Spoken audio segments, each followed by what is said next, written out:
I'm Paul Pasulka, Ivy Masters Learning Center at ivymasters.com. And today we're going to look at the 22nd question from Digital SAT Test 2 Module 1. It's from the Bluebook app. Number 22 reads, in a given system of equations, A is a constant.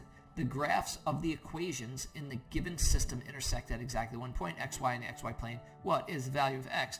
Easiest way to do this, just plug it into Desmos. I'll do it by hand also, but you're going to see plug it into Desmos is so much easier. So when I do plug it into Desmos, it gives me the option for a slider. If I click on that slider, I see my line. Now I can't see my parabola, so I'm going to zoom out till I see my parabola. Oh, there's my parabola. The question said that it intersects at exactly one point. So I got to slide this until it intersects at exactly one point. That's going the wrong way because that's always going to intersect at 2 points. I got to hang off of this side. And it looks like right about there. All right, I'm at negative 8.1. So I'm going to zoom in now. And I could see there's a little space there. So negative 8, boom, that looks like it's one intersection. Negative 7.9 is giving me 2 intersections. So negative 8 is the value of A, but if you remember, the question's asking for the value of X. So all I do is click, and when it turns gray, you see how the dot, when I was over here, the dot was blue, gray, that's your intersection point. 6, 10, so the value of your answer is 6, because it's asking for the X value. And then you're done, you move on. Now, if you did it by hand, I know some of you are hardcore, it's not worth the time. It takes too much time. If you have a system of equations, you got to do a system of equations, substitute or eliminate. It's easier to substitute here because we've got both variables isolated. Essentially, you set them equal to each other, in which case you get 3x plus a equals 2x squared minus 21x plus 64. I'm not going to write out every detail for the sake of time. If I subtracted 3x from both sides, my 2x squared stays, and I get minus 24x. If I subtract a from both sides, I get plus 64 minus a. That whole thing's equal to 0. Now, when you've got an intersection at exactly one point, that means that b squared minus 4ac equals 0. So what am I talking about? B, A, B, and C. So we're talking about the form ax squared plus bx plus c. So a is what has x squared attached to it, b is what has x attached to it, c is anything that doesn't have any x at all attached to it.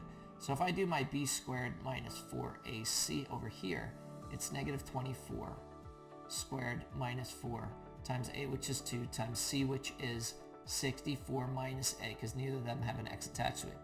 And that's going to equal 0.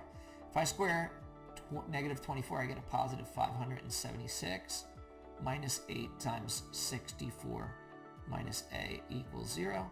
576. I got to distribute the negative 8, so it winds up being minus 512 plus 8a equals 0. Combine like terms, I get 64 plus 8a equals 0. Subtract the 8a from both sides, I get 64 equals negative 8a. Divide both sides by negative 8, I get a equals negative 8. Keep in mind that's the a, it's not the answer, it's not the x, which we already found is 6. So now what I'd have to do here is, in place of a all the way up here, I'd have to put that negative 8. So I'm going to get rid of all of this right here.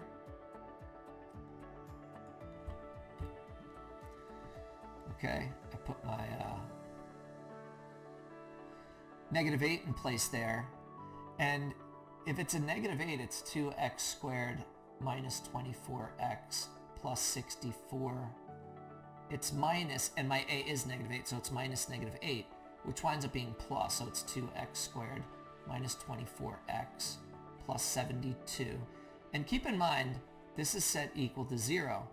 And now, if I just factor out, if I factor this, and again, I could just plug this into Desmos and see the value of x. It's going to be one solution. I'm not going to go back to plug this into Desmos, so I'm just going to, the intersection point with the x-axis is going to be your answer. I'm just going to finish this by hand for the sake of time. X squared minus 12x plus 36 equals 0. If I divide both sides by 2, They cancel here, and 0 over 2 is just 0. So that's gone, and I get x squared minus 12x plus 36 equals 0. And now I have to factor this in such a way that I multiply to get 36 and add to get negative 12. You got your x here, your x here. Your signs have to be negative, negative, because you got to multiply to get a positive, add to get a negative. And they both have to be 6's, because 6 times 6, negative 6 times negative 6 is positive 36. Negative 6 plus negative 6 is a negative 12. And then if I set x minus 6 equal to 0, it's add 6 to both sides, you get x equals 6, which is your answer, which is crazy. So plug it into Desmos. Make sure you know how to use Desmos. I don't care how smart you are. Thank you for joining us today. If you like this video, click like. You could share it with someone who doesn't know how to use Desmos for this. Really not necessary to do all this math. It's not a bad idea if you know it. But if there's any question you'd like to see answered from any official PSAT or SAT or ACT, leave that in the comments. I'd be happy to shoot a video on it. Click subscribe so you don't miss anything, and check out that 1-minute video on TikTok.